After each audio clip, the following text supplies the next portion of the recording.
കൂടെയുണ്ട് heal fort. Celebrate your life again with us.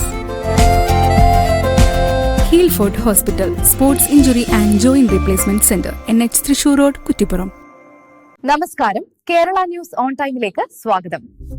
അന്താരാഷ്ട്ര മുട്ടുശാസ്ത്ര സമ്മേളനത്തിൽ ഇന്ത്യയുടെ മികവ് വീണ്ടും തെളിച്ച് പ്രമുഖ എല്ലുരോഗ വിദഗ്ധൻ ഡോക്ടർ മുഹമ്മദ് റിയാസ്. തായ്വാനിൽ നടന്ന കോഡ്മെഡ് ഏഷ്യൻ ആർത്തോസ്കോപ്പി കോൺഫറൻസിൽ ACL മ്യൂക്കോൺ ഡീജനറേഷൻ എന്ന വിഷയത്തിൽ കുറ്റിപ്പുറം ഹീൽ ഫോർട്ട് ഹോസ്പിറ്റൽ ചെയർമാനും കേരളത്തിലെ പ്രമുഖ എല്ലുരോഗ വിദഗ്ധനുമായ ഡോക്ടർ റിയാസ് നടത്തിയ പ്രഭാഷണം സമ്മേളനത്തിൽ പങ്കെടുത്ത വിദഗ്ധരുടെ വലിയ ശ്രദ്ധ പിടിച്ചുപറ്റി. The topic is on microdegeneration this year. Where do we stand?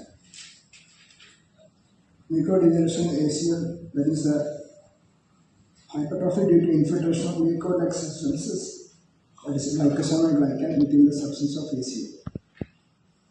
First described by Kumar et al. In 1999. Etiology varies with the synovial theory, chromatic theory, and other theories. Synovial theory, that is the synovium height pouch permeate into ACL and then becomes filled with the synovium.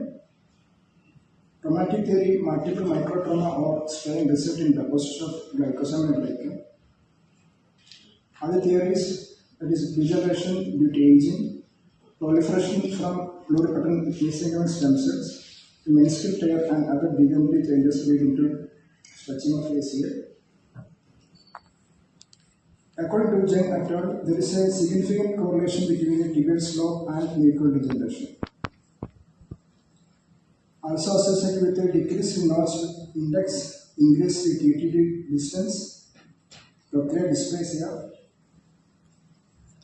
More common 35 to 50 years and varying less than 30 and more than 55, that's a part of aging and not. ACL ലിഗമെന്റിൽ കാണപ്പെടുന്ന mucoid degeneration എന്ന രോഗാവസ്ഥയുടെ ഇപ്പോഴത്തെ ചികിത്സാ മാർഗങ്ങൾ, ലക്ഷണങ്ങൾ, ശസ്ത്രക്രിയയിലെ പുതുമകൾ എന്നിവ doctor Riyas ശാസ്ത്രീയമായി അവതരിപ്പിച്ചു.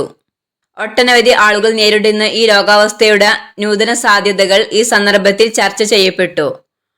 October 30 നടന്ന പരിപാടിയിൽ ഏഷ്യയിലെ നിരവധി രാജ്യങ്ങളിൽ നിന്നുള്ള പ്രമുഖ ഓർത്തോപീഡിക് സർജന്മാരും സ്പോർട്സ് മെഡിസിൻ വിദഗ്ധരും പങ്കെടുത്തു. വിവിധ സെഷനുകളിൽ പുതുതായി വികസിച്ചു വരുന്ന സാങ്കേതിക വിദ്യകളും ചികിത്സാ രീതികളും അവതരിപ്പിക്കപ്പെട്ടു.